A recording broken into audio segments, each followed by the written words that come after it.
Hey y'all, RogueLite here, and I'm excited to share with you my time with the RIFTSTORM Alpha Playtest. This game here is a cooperative roguelite, climb the tower, twin stick looter shooter with some RPG elements. Now, this isn't my first go with a game. I actually played it earlier in the year at PAX East. I literally stumbled on the booth at the very end of the event, and I'm glad I did because I was really impressed by what Mythic Protocol had on show. This was my takeaway then. Intense, bite-sized arena encounters with the potential to grow your character to absurd levels of power, a la Risk of Rain. It got me very interested in the future of the game, and I've been following since. Fast forward now, and there has been a lot of work. I can see the style of progression they want, RPG-like elements mixed with a looter shooter, the introduction of different classes, operatives in this case, as what they had at the show was just the sniper model in a different color scheme. It's great that they had different playstyles in mind, and the new abilities they introduced in this playtest are diverse and impactful. They did seem to scale back how powerful you could become, but I think that's a good thing, as before it just felt you grew way too quickly. Selection of perks also seems very limited as of right now. It mainly revolves around increases the rate of fire, damage, or crit, with utility options coming in the form of reload on kill, magazine size, or bouncing projectiles on surfaces and enemies. From what I remember at PAX, I was able to select a perk that slowed enemy movement on hit. I think there was a fire damage stacking perk, but don't quote me on that. They've put in the work in the 8 months since I last got my hands on it, and I'm really looking forward to what else they have in store, as it's still very early in development. Anyways, I'm going to go through a run on the hardest map they released so far. They've got a leaderboard for the fastest run on another map. 8 minutes, 13 seconds is my fast time so far, but I'll be running this with green tomorrow to see if we can beat that time. And with that out of the way, let's get started. Anyway, we're going to run this map, Ultimate Showdown. It's actually the one you want to do before you do the speed runs, because it's like where you get the best equipment. So this is my loadout right here. And then we're just going to go in. See how it goes.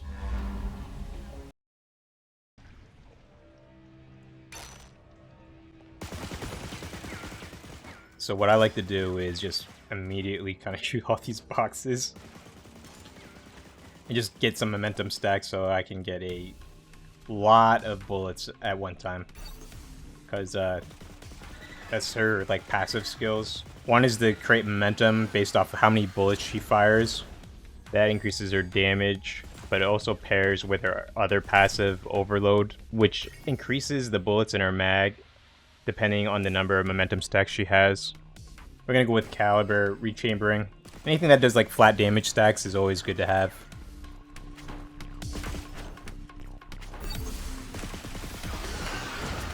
Gotta be careful with these explosions because I've been like the radius of them. It's no good. It's like an instant down. Ooh, now this is probably the best perk right now, Gambler's Promise. Shooter's Misconduct is also pretty good too, but that one will get me absurd amounts of damage. It's like disgusting amount of damage, especially with an AR.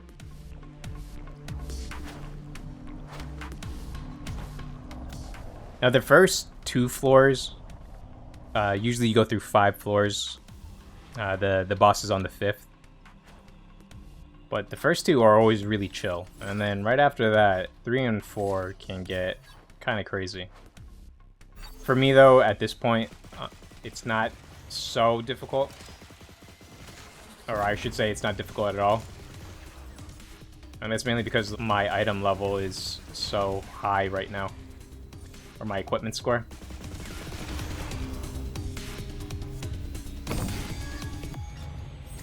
Grab all this. See what you got.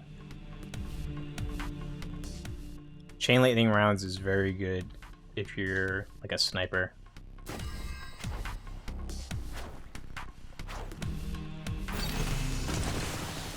I went with the fire rate because you can get some ridiculous output with that. Actually, I think there's no. Up.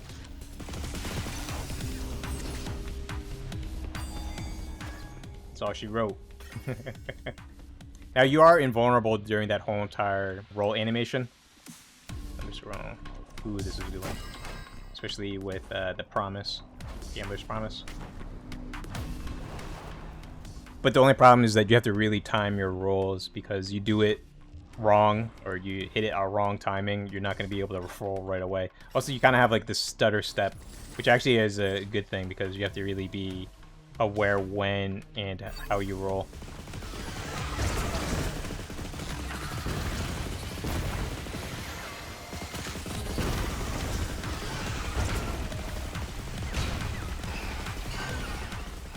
Now, in order to use your abilities, you have to generate mana. That's what fills those orbs on the bottom right over here.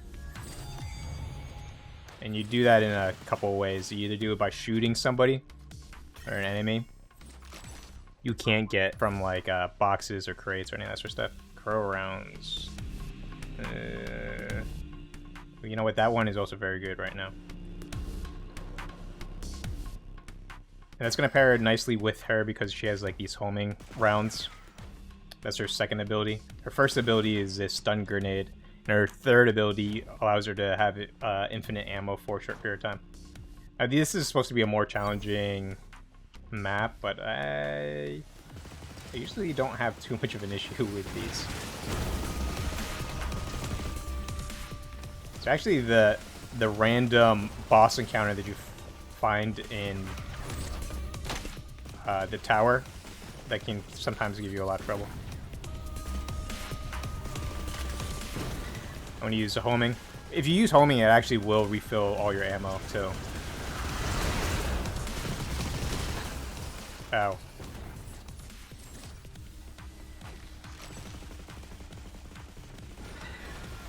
Yeah, there's a lot of guys in this one.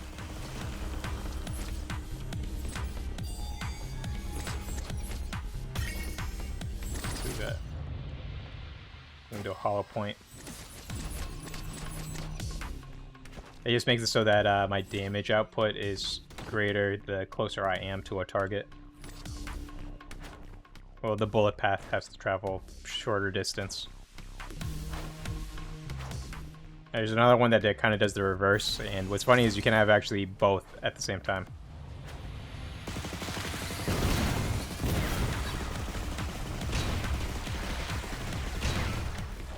Yeah, like a bounce or something.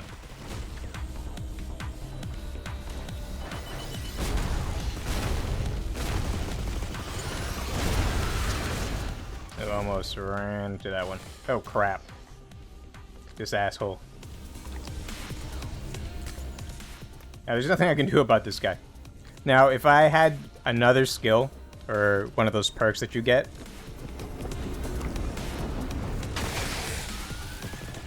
I just need to grab some mana from this dude. That's the only good thing about fighting this guy. Damn it. Throw another one. Just to make sure. But her stun grenades will lock someone in place for the duration. When it's like doing those like aura sparks. Let's see what we got here.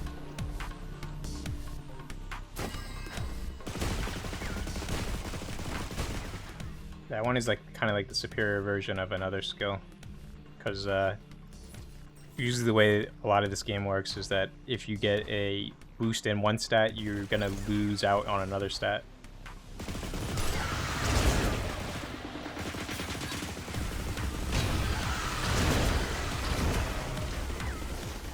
Yeah, like I'm doing like 12k damage with like an AR.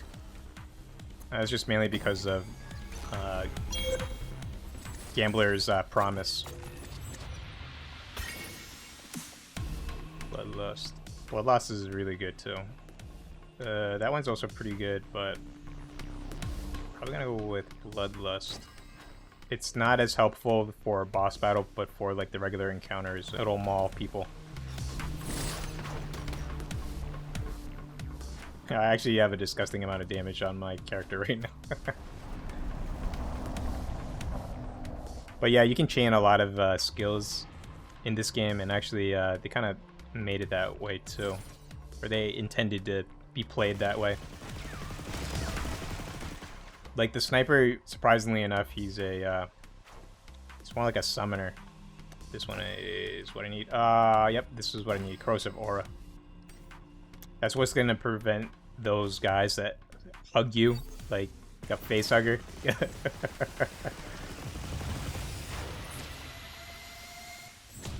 Give you so much unwanted tongue with an explosive surprise.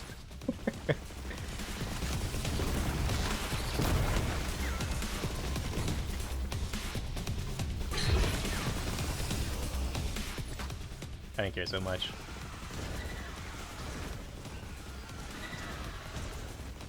But yeah, it's... Corrosive Aura is the one that like will prevent them from doing that. Wow, this is such a good run so far. I don't actually really care so much about reload speed with her. With Ricochet.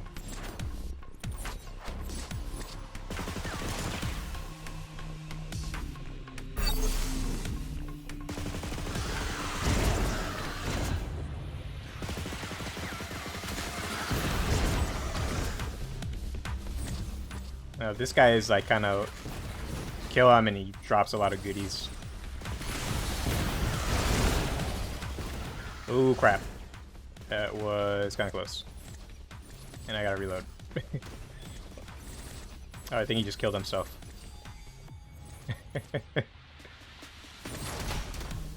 Ooh. I actually do kind of hate these traps because if you just walk through them, you actually will set them off and just eat it.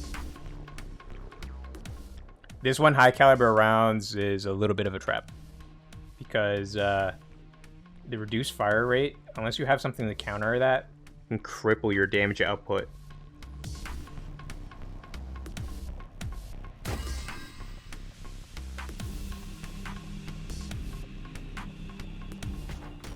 And I don't know, like for a slower weapon, like a sniper rifle or something like that, it's less impactful. But for ARs, you really need that. Wow, that guy was right on me. Ah, crap. Came out.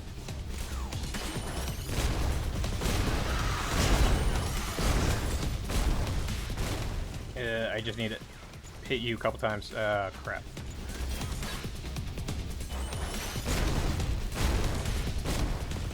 Oh my gosh, this guy's gonna be annoying to the end.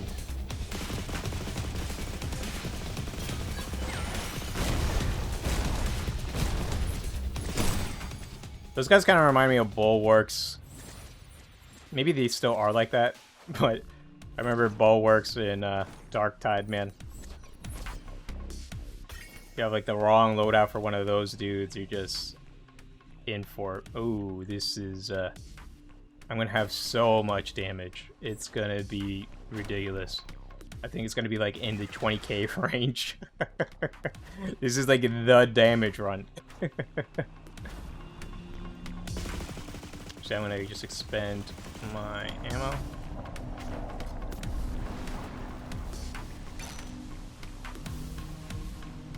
And what's on top? Let's see.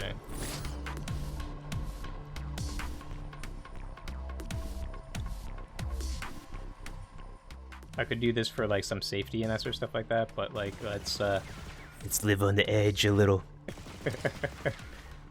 I am gonna take this one though, Mana Flow. Okay, let's see what our damage output is like. Oh yeah, we're getting some huge numbers. Now this boss fight's interesting because out of all the ones, this is the only one that has you, like, you get orbs and other stuff like that. Like, it'll drop shield orbs on the map, like that one right there. Yeah, that's done. But yeah, the boss one with the easiest pattern for that one, which I'm a little bit surprised about. And I'm not sure if this dude actually has an emergency pattern or like a, this is my final attack sort of thing. Which is strange, because the other bosses do have that. But he has like all the patterns of the other bosses that you kind of encounter.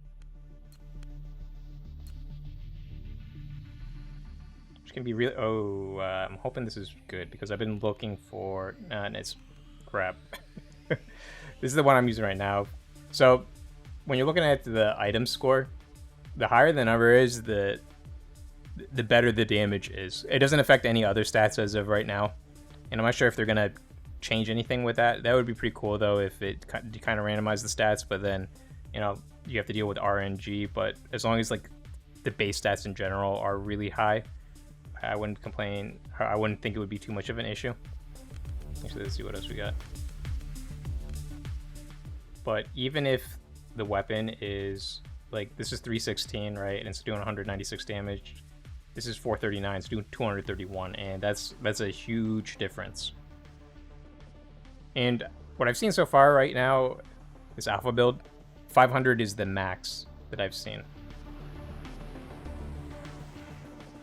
And I've seen a couple 500s, but thing is too, right, like the perks on them aren't that great, so like I always kind of just ditch them.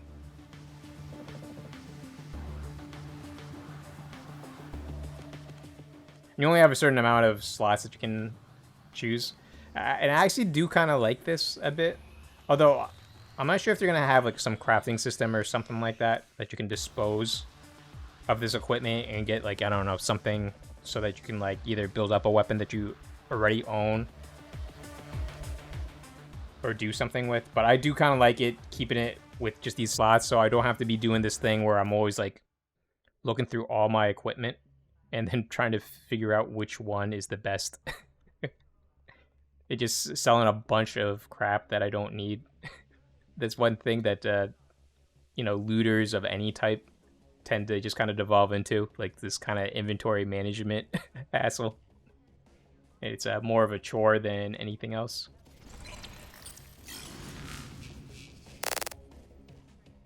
Hey yo, if you made it this far, consider liking and subscribing. Hope you enjoyed that, as I've been having a lot of fun with the playtest, especially challenging the leaderboards. With what they've shown so far, I'm looking really forward to the future of this game. I'll give my final thoughts on my experience tomorrow. That'll be it for this video. Y'all have a great one. Till next time, peace.